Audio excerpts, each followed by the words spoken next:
आज सुबह सुबह सोकर उठा, मैं क्या देखता हूँ आज बाहर बहुत तेज बारिश लग रही है और आज रात को तो मुझे किन्हीं सवारियों को दिल्ली ले जाना है। A few moments later. दोस्तों तकरीबन 3 घंटे बाद मौसम बहुत अच्छा हो जाता है और खिली खिली धूप भी लग जाती है। और दोस्तों बारिश में बस चलाने के कारण मेरी पूरी बस कीचड़ से गंदी हो चुकी है। आज इसे सबसे पहले अच्छे तरीके से नहलाना पड़ेगा और रास्ते में जाते जाते इसमें पेट्रोल भी भरेंगे। दोस्तों मैं आज बहुत दिनों के बाद वोल्वो बस चला रहा हूँ। वोल्वो बस चलाने में जो मजा आता है वो और किसी भी बस में नहीं आता, क्योंकि ये ट्रेवल करने वालों के लिए और ड्राइवर के लिए बहुत ही कंफर्टेबल बस है। दोस्तों आपको ये बस कैसी लग रही है मुझे कमेंट करके जरूर बताना। और दोस्तों आज मुझे बहुत सारे काम है। सबसे पहले बस में पेट्रोल भरना है और उसके बाद बस को अच्छे तरीके से साफ करना है और बस को धोने के लिए तो 2 घंटे लग ही जाएंगे। इसीलिए मैं आज सारे शॉर्टकट वाले रास्ते से जाने वाला हूँ ताकि मैं शहर में जल्दी पहुँच जाऊँ। और दोस्तों रात को 8 बजे मैं सवारियों को लेकर दिल्ली की ओर निकल जाऊंगा। दोस्तों हमारे ये दिल्ली का सफर 450 किलोमीटर का होने वाला है। मतलब कि अगर हम आज रात को 8 बजे यहाँ से निकलेंगे तो हम कल सुबह के 8 बजे दिल्ली पहुँच जाएंगे। दोस्तों आज रात को मुझे अपने साथ किसी और ड्राइवर को भी ले जाना पड़ेगा, क्योंकि दोस्तों रात का सफर है, ड्राइवर को कभी भी नींद आ सकती है। और दोस्तों सवारियों के साथ हम इतना बड़ा रिस्क नहीं ले सकते हैं। और दोस्तों 90% एक्सीडेंट ड्राइवर की नींद के कारण होते हैं, इसलिए हमें पहले ही सतर्क रहना चाहिए और अपने साथ लंबे सफर के लिए एक ड्राइवर रखना चाहिए। दोस्तों बस के मीटर में पेट्रोल की एक ही डंडी बची हुई है। आई होप मैं पेट्रोल पंप तक पहुंच जाऊं, नहीं तो बस बीच में रुकी तो इसे धक्का भी नहीं लगा सकते हैं। दोस्तों जैसे ही मैं कुछ दूर आगे पहुंचता हूं, अचानक से फिर से बहुत तेज बारिश लगना स्टार्ट हो जाती है। मुझे तो डर इस बात का हो रहा है कि कहीं ये हमारी आज की ट्रिप को कैंसिल न करे। दोस्तों मैं पेट्रोल पंप के पास पहुँच जाता हूँ।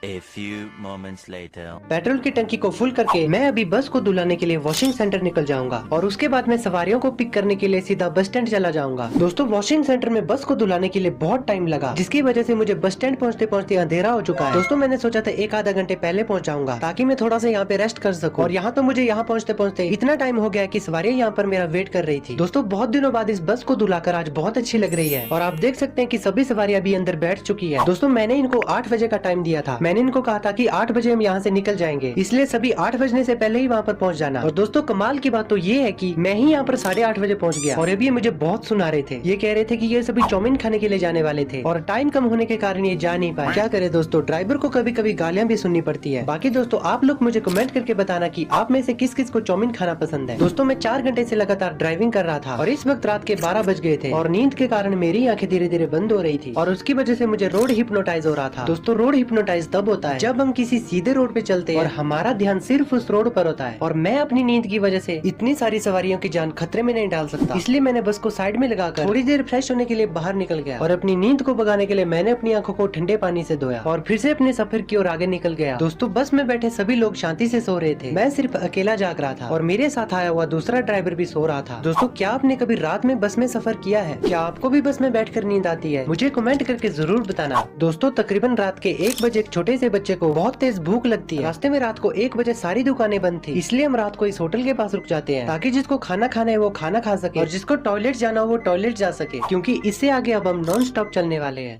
A few moments later. दोस्तों खाना खाने के बाद अब हम बस में बैठ जाते हैं और अब सोने की बारी मेरी है और मेरे साथ जो ड्राइवर आया था वो अब बस चला रहा है और वो अब नॉन स्टॉप सुबह होने तक बस चलाएगा। दोस्तों अचानक से मेरे चेहरे पर बहुत तेज रोशनी पड़ जाती है और जैसे ही मैं अपनी आंखों को खोलता हूँ मैं क्या देखता हूँ बाहर तो धूप लग गई थी। दोस्तों रात भर चल के हमने 270 किलोमीटर का रास्ता तय किया है और यहाँ से हमारे दिल्ली का सफर 180 किलोमीटर का रहा है। अगले 3-4 घंटे में हम वहाँ पर पहुँचे जाएंगे। दोस्तों अभी हम एक होटल के पास रुक रहे हैं, यहाँ हम फ्रेश होकर नाश्ता करके यहाँ से निकल जाएंगे। दोस्तों यहाँ पर छोटे छोटे बहुत सारे गेस्ट हाउस थे जो की एक ही लाइन में आगे तक थे। तो चलिए दोस्तों मैं फ्रेश होकर नाश्ता करने के बाद फिर आपके साथ मिलता हूँ।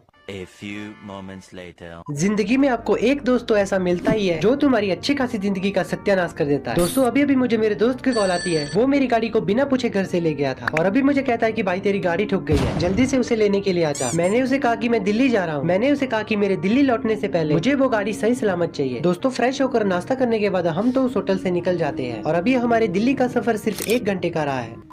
2000 years later. दोस्तों बहुत सारे भाइयों को अभी तक ये नहीं पता है कि ये कौन सी गेम है। दोस्तों ये बस सिमुलेटर इंडोनेशिया गेम है जो कि आपको आसानी से प्ले स्टोर पर मिलेगी, वहाँ से आप इस गेम को डाउनलोड कर सकते हैं। दोस्तों क्या आपको ये गेम अच्छी लगती है तो कमेंट में यस जरूर लिखना। और दोस्तों बहुत सारे भाइयों को अभी तक इस गेम में गाड़ियाँ ऐड करनी नहीं आती है। अगर आप दूसरी गाड़ियों को ऐड करना सीखना चाहते हैं तो इस वीडियो को लाइक करके ज्यादा से ज्यादा लोगों के पास शेयर करना और कमेंट में यस जरूर लिखना ताकि मुझे पता चले। मैं नेक्स्ट वीडियो में आपको सिखाऊंगा। दोस्तों लगभग 500 किलोमीटर का सफर तय करने के बाद हम दिल्ली के बस स्टैंड के पास पहुंच चुके हैं। आपको ये वीडियो कैसी लगी मुझे कमेंट में जरूर बताना और जाते जाते चैनल को भी सब्सक्राइब करना।